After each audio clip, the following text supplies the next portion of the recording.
Welcome to the Foundation for the Study of Cycles Market Forecast 2024. This is a bonus video session and looking at the markets into the weekend of Jan 7th, 2024. Big welcome from myself, Ron William, FSC Development Director, also Global Cross-Asset Technical Strategist with 20 years of market experience. Founder of my own advisory, servicing financial institutions, producing differentiated alpha, insightful idea generation using behavioral sentiment driven by cycles, proprietary market timing tools, and in complement to that, a behavioral specialization as part of a holistic market and mind approach. A lot of the work is driven by high integrity education, and for that greater good purpose, I serve both on the education committee of IFTA, the International Federation of Technical Analysis, and with the Foundation for Study of Cycles, along with other professional groups in the industry. If you'd like to contact with, after the session with any questions, feel free to send me an email on ron.william@cycles.org or on social.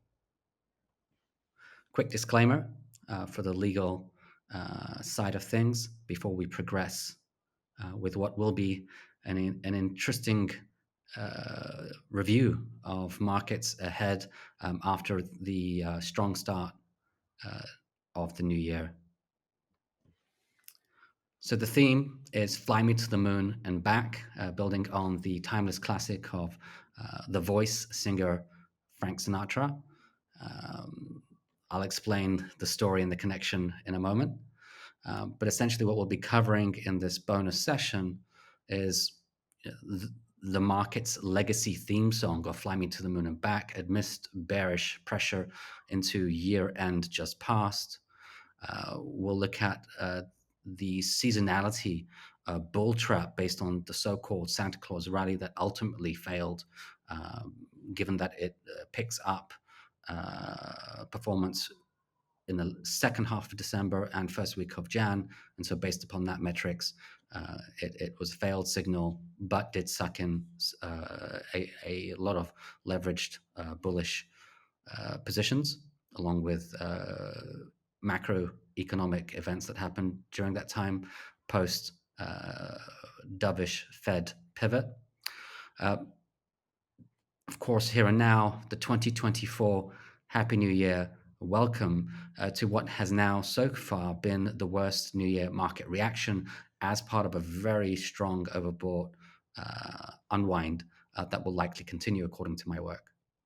And then in the final two sections, we'll discuss a little bit more deep dive, the behavioral inflection point, are risk assets hitting a false dawn post-Fed dovish pivot, given that there was likely a positive tilt to that move 2 months before in November, and so most of it has been priced in.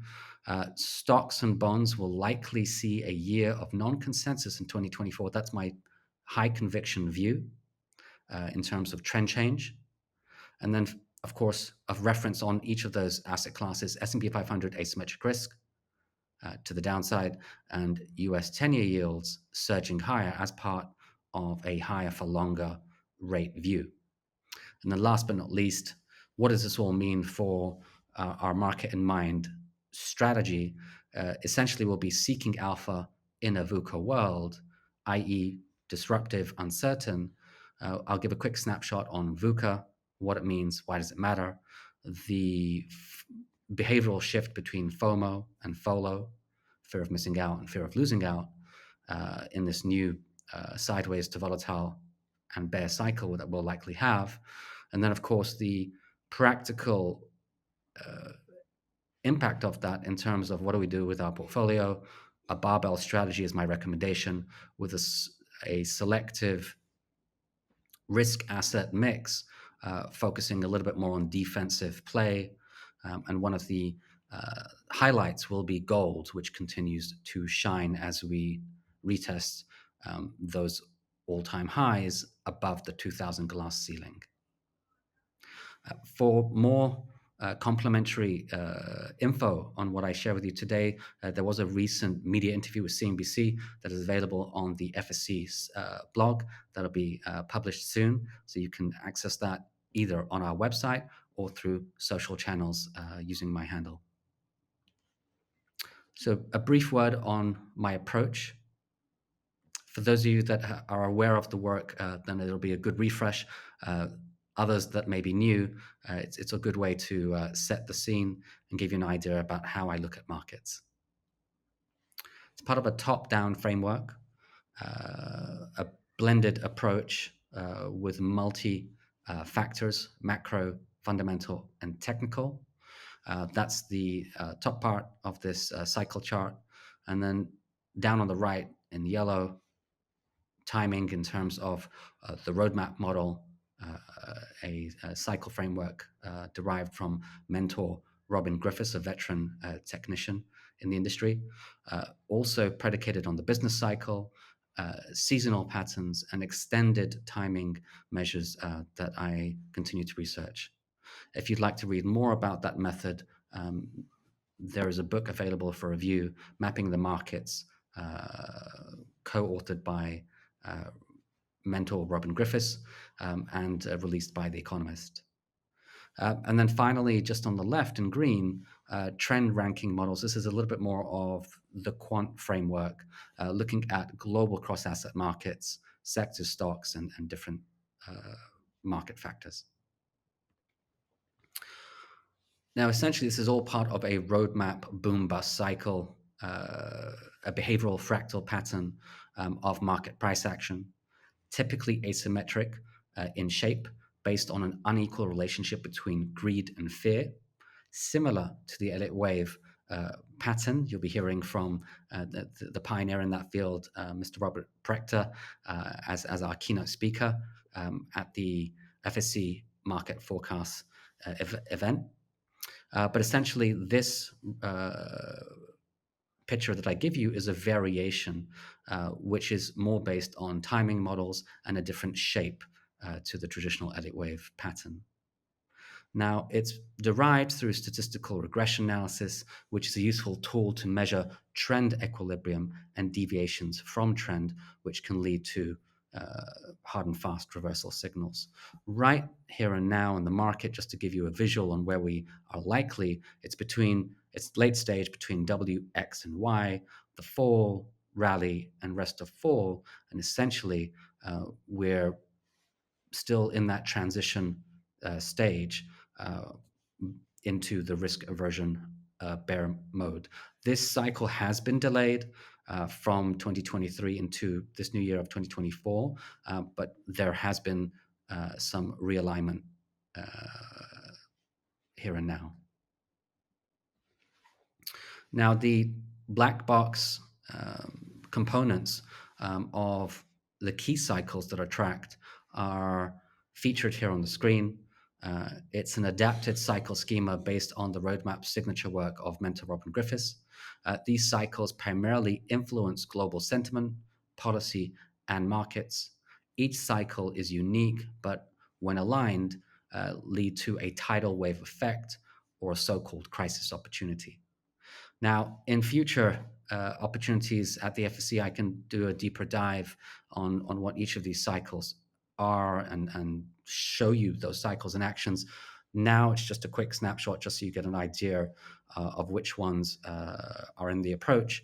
And just as a quick review, from top down, the big cycle up top is the biggest and the longest. That's the Kondratiev cycle, an average of 54 years, which influences interest rates and social mood in terms of society polarization and sometimes war itself.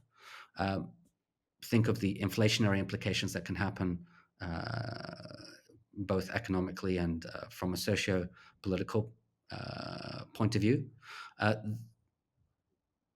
I will touch on that later on in terms of the implications of a long-term bottom in rates and a higher for longer narrative over the next few years, which will continue with rolling waves of volatility and a strong and support a strong commodity bull market in parallel. The jugular cycle is the BoomBus cycle, average 10 years, also has some coincidental relationship with natural cycles like sunspots, which has an early topping phase now in 2024, which will likely impact mood and markets. Something I can reference in future. And then the business cycle akin to the presidential cycle that is typically important going into an election year, this year of 2024, but I believe that it'll be less impactful given a few nuances that we have this time around. And then last but not least, the seasonal cycle. This is the baby timing pattern that influences cross-asset markets, not just stock market. But if you just use the stock market, think about the sell in May, go away, the October crash, and more specifically, the Santa Claus rally. That is the second half of December and goes into early Jan. That's the one that I will focus on in this session as a reference for what next in markets. Now, the practical implementation side of the cycle framework is part of a blended multi-factor approach. So that includes macro, fundamental, and technicals. Now, the checkbox rotation of that cycle between growth, valuation, and technicals is here on the screen. This is what typically happens in a normal cycle. Currently, we are late into recessionary risk, which is expected now for this new year. Open question as to whether it'll be soft or hard landing. Most soft landing predictions have failed, and so just keep in mind there can be a worst case scenario ahead. Of course, markets will give us a lead indication. And right here and now, clearly there is an ongoing growth contraction with credit pressures to follow. Growth value rotation still in transition, both hit hard just recently in this new year start, but there is a long-term rotation ahead. Market internals have been narrow for most of the past year. We did have a broader sector mix in the year end, but a lot of that was a dash for trash into value stocks, and now you can see a pump and dump move in the opening week of the year, which shows you just how fragile the market rotation has been. This is as extreme as the 2000 tech boom bubble burst. And so that gives you an idea also, not just how extreme things are, but how sharp that elastic band can snap back if and when markets do reverse hard to the downside. Now, the recommendation is a barbell strategy. I'll address this a little bit more towards the end of the session. Essentially, it's risk selectivity, profit-taking with downside protection, in parallel building up a robust defensive play such as gold, cash, quality bonds, and non-correlated portfolio risk. I'll highlight gold in particular in terms of its ongoing shine factor as it continues to break to all-time highs above the 2000 glass ceiling. Fly me to the moon and back for all of you music fans or potential Sinatra nostalgic supporters is a theme that I'm playing on to essentially symbolize the irrational exuberance that has been in the market for most of 2023, particularly November onwards, with the S&P 500 extending its rally from November 2023 lows after a 3-month drawdown, which then led to an oversold reaction plus 17%, the biggest of its kind in 30 years. Here and now, it's pressured under the all-time high at 48.20, near that 5K randophobia level. Many investors enjoyed the Fomo, fear of missing out, high altitude moon flight experience, but need to take heed of astronaut Neil Armstrong's guidance to always have an exit strategy for your journey back to zero gravity Earth. A little bit of out of universal humor there, but definitely an important point for us to keep in mind. We always need to have a risk scenario in place, and recognize that markets don't just go up, and when they do, that acceleration is unsustainable, and will likely build in an asymmetry in the market cycle. So looking back in order to understand here and now, the best of 2023 truly was, a powerful, euphoric move in the market. And as I just mentioned, it was an oversold reaction to the 3-month drawdown after we had that peak in July of last year. However, the extent of this blow-off rally surprised most, including myself.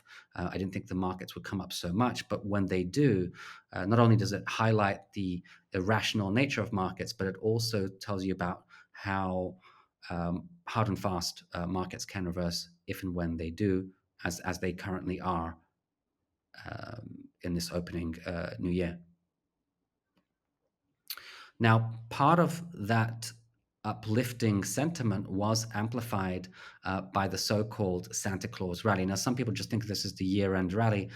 If you look at the work of Yale Hirsch, the seasonality expert from the 1960s, that is popular in the stock market almanac, his son now has taken the responsibility over. But essentially, that pattern, called SCR for short, typically is a holiday-inspired buying bias in the back end of December, not the whole month of December, and then extending into the early new year, the first week. That leads to, on average, a plus 1.3% gain on major indices. Now, the key factors I just highlighted: the first, positive sentiment into year end; the second, year-end portfolio restructuring, otherwise referred to as window dressing, where we close out the bad positions and keep the good in order to make things look better in terms of performance and, of course, compensation that we can get for that achievement. And then also, to a lesser extent, weaker tax loss selling, which adds to it. Now, in the end, what matters most is the market setup in terms of price and time. We mustn't just look at these things in isolation. Given that the markets were strong anyway and sentiment was very positive, this was just another reason to extrapolate the trend and look for further gains to the upside. Now, just a side reference here, given that this mini seasonality cycle also extended into the larger 4-year presidential cycle going into the election year, that also tends to emphasize the results, although it didn't this time, partly for the reasons that I were already thinking. During double-term presidencies, especially those that have low votes, in the case of Mr. Biden, historically low votes, there is less of an effect. Also, in a late cycle stage economy and market, the asymmetry of markets tend to take over and mute any kind of political or policy impact. I can share with you more on that in future sessions if of interest. Now, what if this Santa Claus rally fails? I did cover this on a prior session, and I'm just bringing it up for refresh, but also added context. The practical side of this is that, as just mentioned, the pattern will often be muted in overbought, flat, or bear market regimes. Examples are on the screen on the left: 2000 TMT, 2008 GFC, global financial crisis, but also 2021 going into 2022, that topping process, which is likely now in this latest setup. Now, the alternative scenario of the Santa Claus rally failing was proposed by seasonality expert Yale Hirsch in this poetic omen: if Santa Claus should fail to call, bears may come to Broad and Wall, signifying value stocks Russell 2000 and blue chip Dow Jones index. Now, I will come back to that in a moment. in terms of what's happened here and now, and how actually we've had a double whammy signal. The Santa Claus rally year-end of 2023 failed, if you measure it from second half of December into early Jan. And also, bears have come to broaden wall in terms of the latest price action, particularly broad, with a big pain trade in the value stocks as part of that pump and dump scenario that I've highlighted. Now, here's just a reframe of the same thinking, but looking at it from a statistical basis. We're looking at the year-end seasonality pattern in bull and bear scenarios. And you can just see here positive year-end, and the market is up for the rest of the year, negative pattern, and the market is down for the end of the year on the bottom left. And then the other examples are surprise opposite reactions. So where the signal is negative and the year is positive, or the signal is positive and the market is negative. This is just a good way to contemplate different scenarios. Also recognize the most obvious point that seasonality patterns are often linear extrapolation. If the trend is up and seasonality pattern is positive, you're going to get more of the same, and vice versa. But also, this is a great way to step out and see the forest from the trees and understand that sometimes these signals don't work. And that's often because of the market setup in terms of price and time. And they're the most interesting signals for me, not what does work, but what doesn't. That allows me to be more prepared. And I hope that's a useful insight for all of you that apply different types of cycle work and seasonality. So looking at the bottom, the interesting point is you get the reversal signals that happened in 2022, 1930s, 1970s.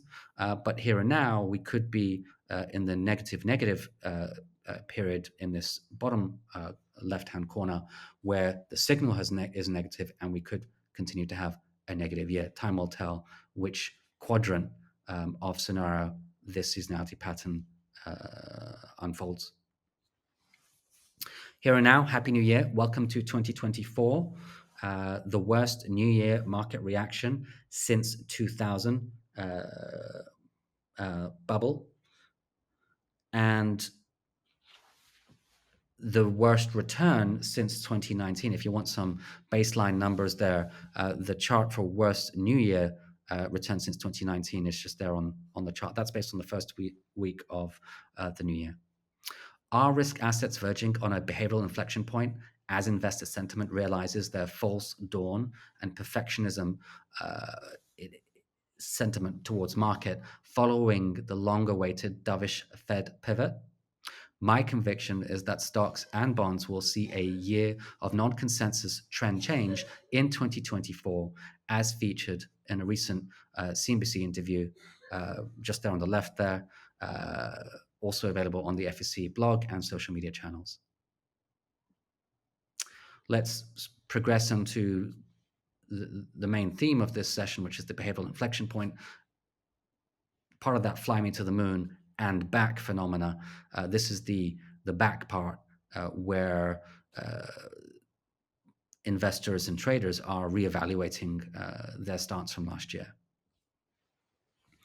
Now, the behavioral inflection point is primarily in risk proxies like the US stock market, S&P 500, and I'm sure tech as well.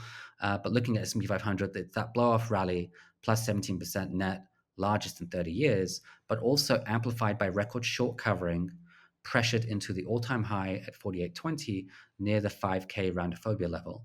Now, this is an earlier chart printed just recently, showing the technical overlays, but also some natural timing filters as well, which coincided with each other.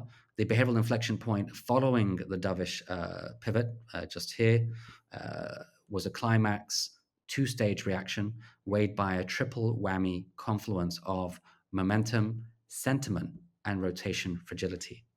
All of this means a healthy mean reversion is expected from plus 3 standard deviations, which is an extreme point according to my historical reference, with major equity indices now also pressured by a strong DeMark momentum exhaustion signal, for those of you that follow the work of Tom DeMark. Expect a retracement below the 2023 peak near 4610. That must happen for a strong enough downside footprint to take place into tactical support zones of 4500 to 4450 and 4370 to 4340. For those of you who are watching key levels, they're the ones that I'm looking at here and now. Now, keep in mind that behind this move, there has been a big pain trade in broad value stocks. And this is what I think has really led to the pump and dump reversal in the new year of 2024. Recall the alternative scenario of seasonality expert E.L. Hirsch. If the Santa Claus rally should fail, which it has, bears should come to broaden wall. So here you can see the 5% reversal in Russell 2000, which previously succumbed to the year-end dash for trash, mostly in small cap and low quality stocks. Also, we've seen Magnificent Seven, the so-called FANG stocks, plus others, underperforming already in the first week. We'll see if that continues. But of course, if it does, that will add even more weight, given the extreme concentration risk in tech that has been in the market for most of last year. Add those two together, further fragility, especially as some of these stocks continue to be weighed by economic sensitive changes, such as slowing growth, which could impinge on labor markets and corporate margins. That is the view based on the top-down multi-factor framework that I shared with you at the top, and how that is currently aligning on the macro, fundamental, and technical side. Now, looking at the foundation study of cycles timing models, that continues to produce asymmetric risk. There was a price and time divergence for the back end of 2023, but that is now realigned. Also, interestingly, was that behavioral inflection point post Fed pivot. Now it's suggesting downside into Q1 2024. I would suggest in the early part of that quarter, the month of Jan, where we could consolidate thereafter, or maybe go back up to new highs. Time will tell. The bigger bearish pressure to come, and I'll say this one more time just for added emphasis, the biggest market downside pressure to come will be from April onwards. That's looking at other medium to long-term cycles, which are suggesting either a bigger top then or further downside pressure, depending on what happens between now and then. Let's look at US 10-year yields as part of that non-consensus change in stocks and bonds, which is my conviction for this year. Now, the view is that the big fall that we've seen on rates finds support and surges back higher again into that 5% historical level. So looking at the path of rates, US 10-year yields is already unwinding from oversold conditions, minus 2 standard deviations, near key support at 4% to 3.85%. Think of it as the round number 4% handle, which rates already is testing and would need to hold above for that surge higher to follow. Now, this is a historical analog to its October 2022 decline, just highlighted on the chart on the left, which paved the way to the 5% threshold. It also remains in line with my view for rates to be structurally higher for longer with rolling waves of volatility. Now, the one thing that has got most market pundits stumped is this, the big swings in that rolling wave volatility environment. The trend is still up, but those big swings are ones that we continue to want to predict and extrapolate, but of course we end up getting on the wrong side of it as the volatility increases, and yet the trend continues higher. So just watch out for that non-trend irregularity in the short term, which ultimately transpires up over the long term. Now, from a behavioral perspective, the unwind in rates and stocks over the past 2 months signal that much of the positive tilt derived from potential rate cuts is already priced in. Also, as markets expect the rate cuts of 6 to 7 ahead for this year, even despite this aggressive rate cut expectation, a University of Michigan sentiment survey shows that consumers still expect inflation to rebound to 4.5%. Now, the big reason why my view is inflation and interest rates higher for longer is predicated on the biggest cycle of them all, in market terms, the contractive wave. This drives interest rates, social mood, as well as technological innovation. I've covered that in a previous FSA session. But essentially, looking at its implication on rates, it predicted the bottom in 2020, the structural rise in 2022, which has been this inflation rate shock and cost of living impact on day-to-day society. It's also led to central bank record policy movement, and the historical average threshold is that 5% level, which we tested recently and will likely continue to do again in the medium to long term, potentially second half of this year, and I would say more so into 2025 and 2026, looking at some of my longer term cycle work. I'd also highlight the spikes that you tend to get along the way. That's what leads to either a credit default situation, sovereign or corporate, but also social tension and war. And of course, we've had a lot of broadening geopolitical events already, Ukraine, Russia, Israel, Hamas, who knows what next. But certainly, as we shift from polar to multipolar, and a little bit more deglobalization and just general society polarization, there is a whole disruptive mood out there that we're already experiencing, and that will likely continue according to many different metrics, including interest rate cycles. Now, just to take a step back and look at the rate cut expectation, which some people, including myself, believe is a mispricing. The markets ended last year, 2023, with 6 rate cuts priced. That's the blue line on the chart. Currently, just after the recent economic numbers, it has now readjusted to 5 cuts. That's in red. And the Fed dot chart, which all industry experts will be looking at, is only looking at 3 cuts. So you can just see either the Fed is behind the curve or the market is too aggressive, which is either way the same output. And one of the two is misfooting. And of course, we could get a situation where the Fed triggers a policy mistake, which it often does, and markets can obviously be impacted by that, particularly in a late cycle recessionary environment. Now, all of this does lead to further inflation, higher interest rates, and ultimately a pending commodity super cycle. And so the big market insight I want to share with everyone is this commodity super cycle ahead, fueled by long-term structural contractive wave, just highlighted on the rate charts. Higher rates, higher inflation, good for commodities, into a winter season amplified by the great debt burden that we all know about. A new strategy is required for this inflation disruptive environment. The best work I've seen on this is by BAML, Bank of America, that did research on a new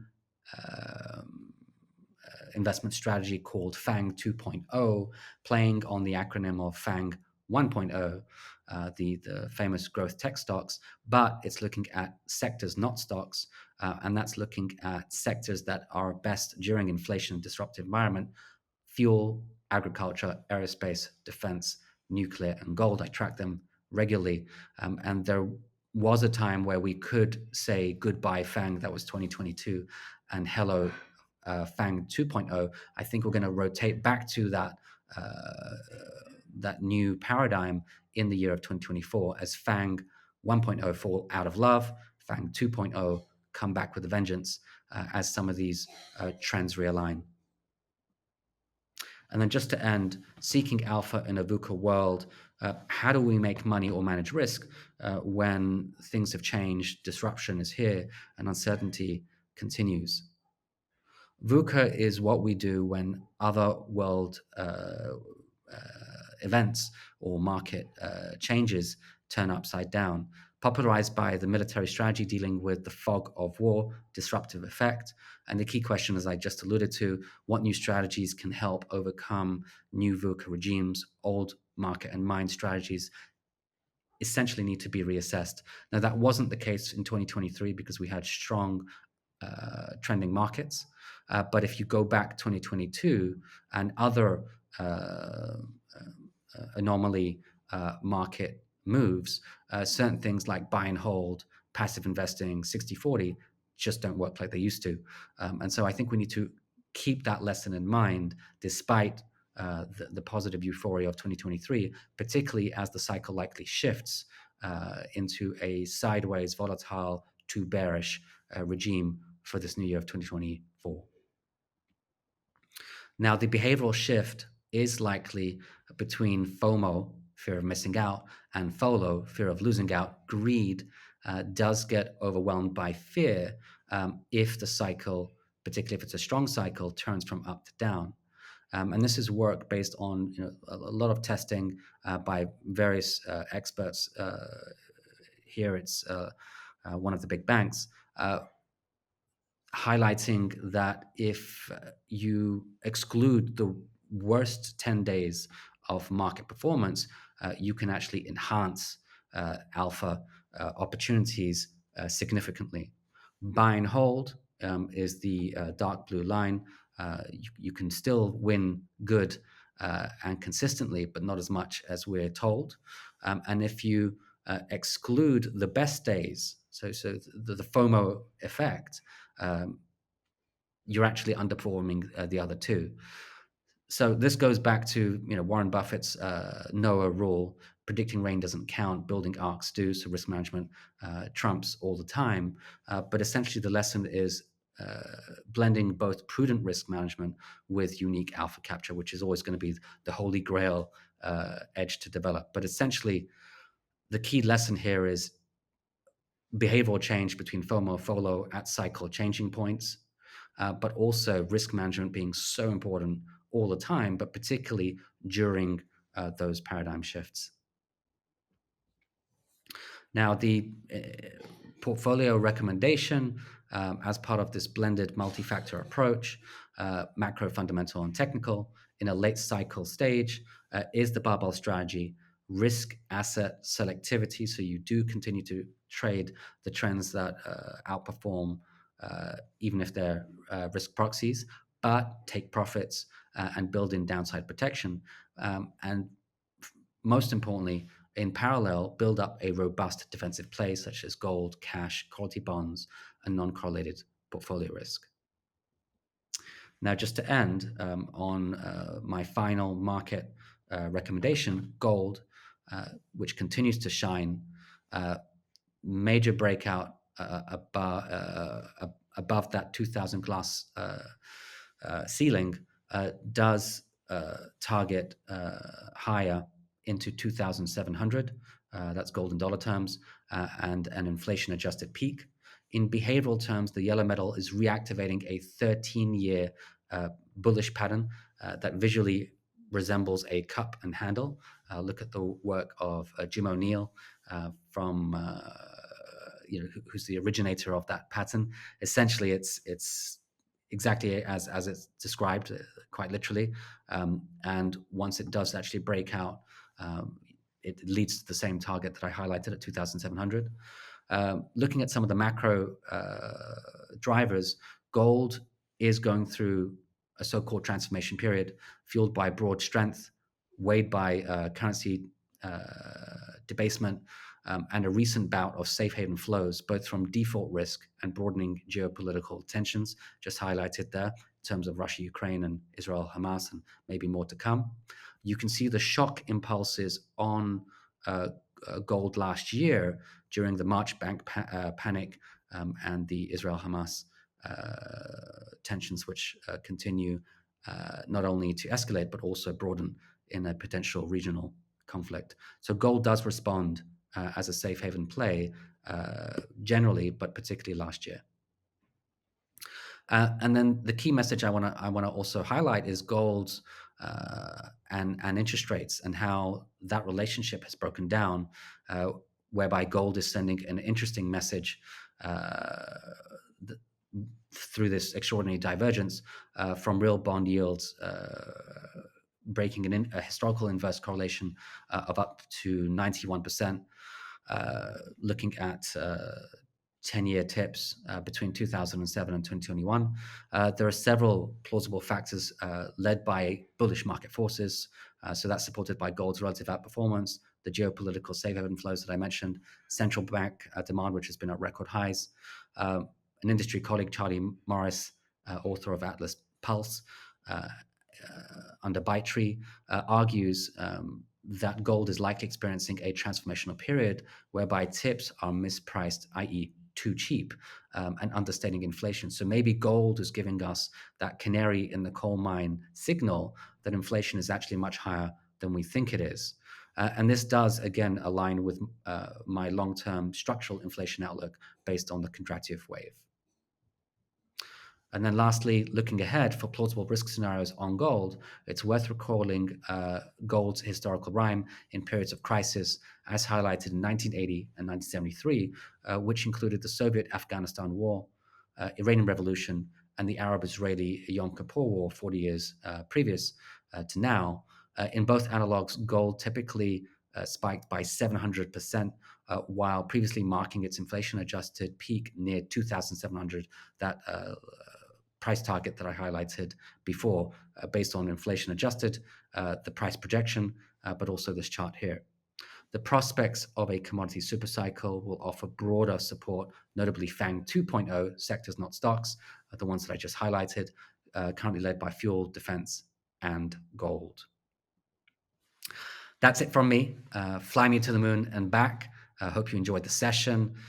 We looked at the market legacy theme song and how essentially we're focusing on that exit strategy in the wise words of astronaut Neil Armstrong. The start of the 2024 worst New Year market reaction, we'll see how that prevails and listen into industry peers that'll share their perspectives. What I'm referring to as the behavioral inflection points are risk assets hitting a false dawn post-Fed dovish pivot. The high conviction that stocks bonds will see a non-consensus in 2024, looking at the S&P 500 asymmetric risk and the US 10-year yield surge ahead, rates and inflation higher for longer. And then finally, just at the end, seeking alpha in a VUCA world, the snapshot on VUCA, the behavioral shift between FOMO and FOLO, what that means from a trading investing perspective using a barbell strategy, and highlighting that gold continues to shine. So analyze it and look at adding further weights in your portfolio. Thank you. Ron William, FSC Development Director. Feel free to get in touch with any questions or any feedback on ron.william@cycles.org. I'm also available on social media. Thank you very much on behalf of the Foundation for the Study of Cycles. Look forward to sharing more insights with you in future. Thank you.